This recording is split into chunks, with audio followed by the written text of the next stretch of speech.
Sci-fi, horror, fantasy, absurdism in the extreme. It's all available here in the Tales from the Omni Vault book series. Check the description for Amazon links so you can get your copies and start reading today.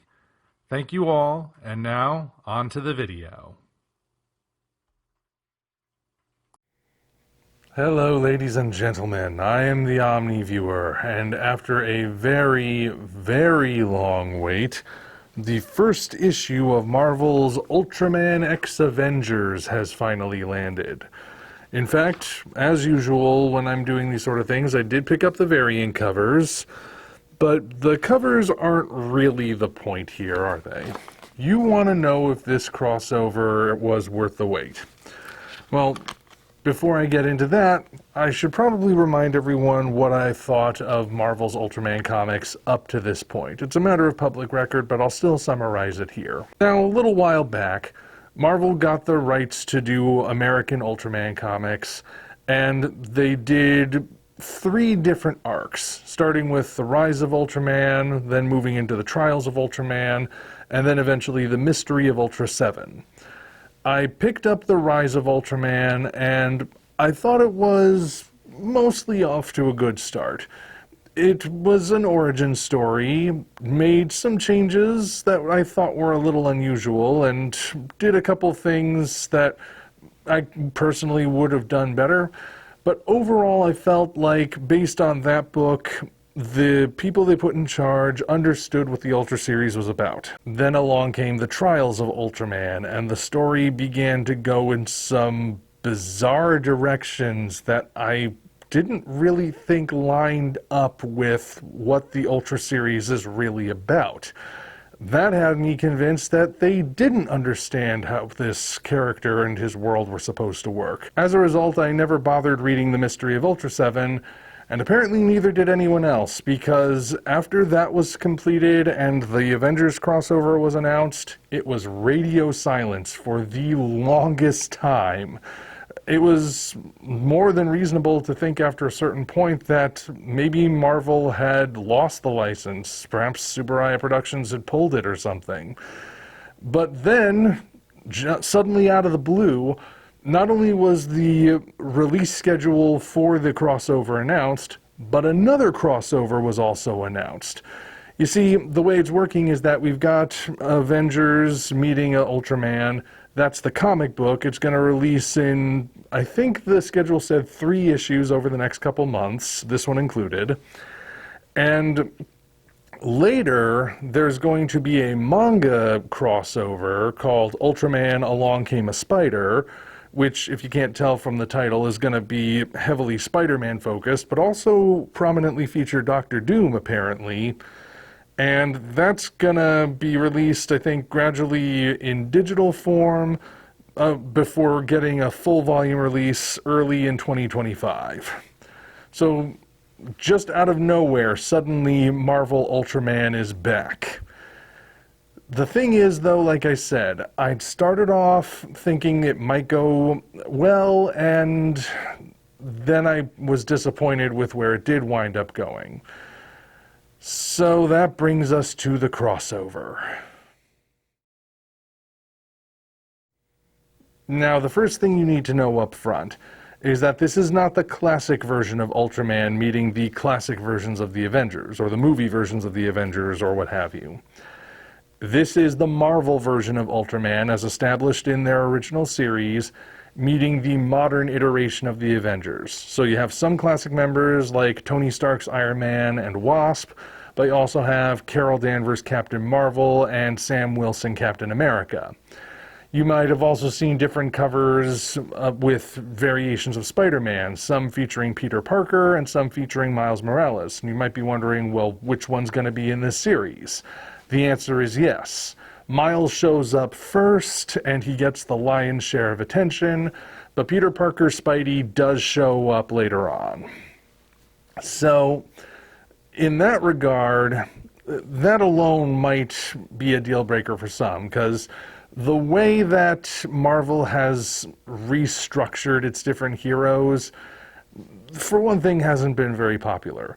It's not that people don't like, say, Sam Wilson, it's that they don't like Sam Wilson as Captain America, because he was his own hero, he was the Falcon.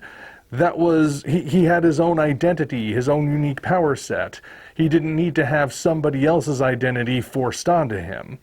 So that's proven to be an unpopular choice. And I already told you, as far as their take on Ultraman is concerned, I feel like it got away from the heart of what makes the Ultra series what it is.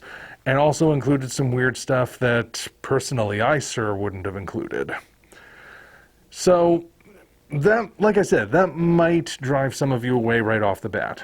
But can the story itself actually be good despite that? Well, the other thing you need to know is that because it's the Marvel version of Ultraman, it is in that continuity. So maybe I should have read The Mystery of Ultraseven before getting into this, because it's picking up apparently after the events of that arc. Don't worry though, there is plenty of exposition to make sure everybody's caught up to speed. In fact, that's another thing. This first issue is loaded with exposition. A huge amount of it. Even during the action sequence that comprises the middle, there is a whole lot of exposition that ends up taking place. And you know, I want to be entirely fair and say that I understand exposition is going to be necessary because you've got these two completely different realities coming together. They're not going to know certain things about each other. And like I said, it has been a while since the original Ultraman series that Marvel did ended, or at least kind of ended. It stopped. It went on a very long hiatus before this.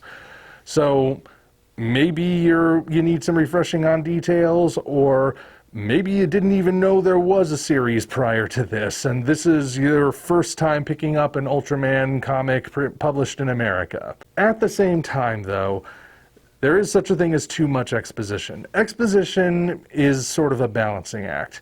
Too much, the audience gets bored. Too little, the audience gets confused. You got to strike just the right balance where you exposit enough when it is necessary. You don't tell them everything, but you also don't leave too much up in the air and vaguely explained. This is definitely skewing in the too much area. Specifically, it's Miles explaining himself once he steps through the portal into the Ultraverse, and then the Avengers catching themselves up to speed on this iteration of the Ultra Guard. And like I said, you do kind of have to have them figuring stuff out, and they've only got the 3 issues as opposed to like the 7 that DC had when it crossed over with the Monsterverse.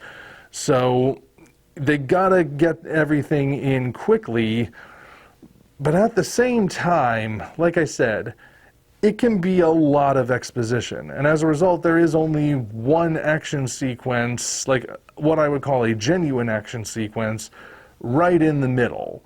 The beginning and the end are very heavily dialogue driven. And again, dialogue is a good thing, but in comics you want to strike a balance between how much is shown through text and how much is shown through art. Modern comics, particularly modern Marvel comics, have been leaning very heavily on the text, which again, a lot of people aren't too fond of. So that's more a symptom of comics in the modern day in general, not just something specific to this one. So I realize that's all sounding very negative, but there are good things about this issue as well. For starters, again, unlike the DC Monsterverse crossover, this first issue is not all setup. You recall, the first issue of Justice League vs. Godzilla vs. Kong, all build-up. It's leading up to the moment where Superman goes to confront Godzilla, but that actual confrontation doesn't happen until the second issue. Ultraman X Avengers, by contrast, hits the ground running. Things are already in motion when we're on page 1. So there isn't necessarily any build-up. You could argue maybe there's also no pomp and circumstance about building up to the characters meeting, but it also means that the story is in motion.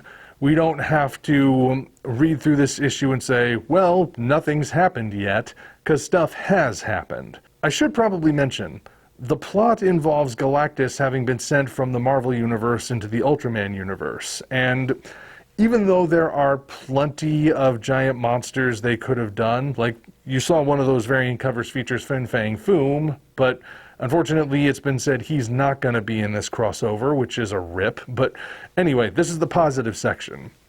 Sending Galactus to the Ultraman universe, that is a good idea.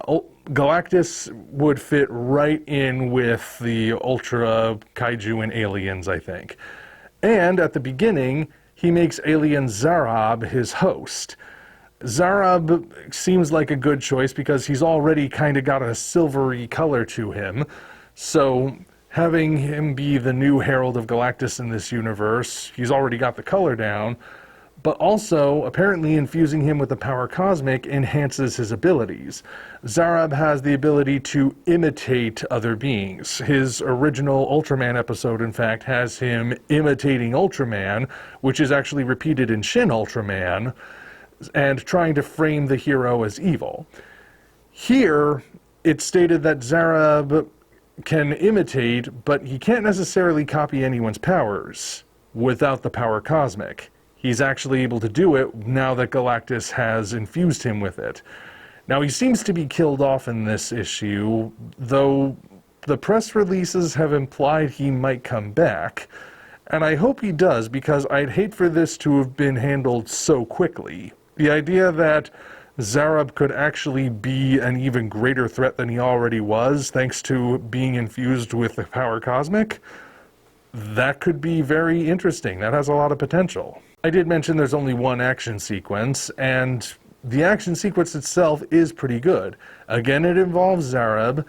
It gets Miles involved, and then it gets Ultraman involved when Zarab becomes too much for Miles to handle. And they also bring in the transforming, combining robot that apparently is this universe's version of Ultraman Jack. So it pays off in the end, and it ends on an interesting cliffhanger that implies the Kaiju are going to be very prominently featured in addition to Galactus. So it's not just going to be focused on Galactus. But, like I said, this is only the first issue. It's not off to a bad start. Is it off to a great start? I don't really know, but I am interested to see where it goes from here. And I probably should grab a copy of The Mystery of Ultraseven so I can be fully caught up to speed on what's been going on. Although, like I said, there's plenty of exposition. I pretty much got the gist of it.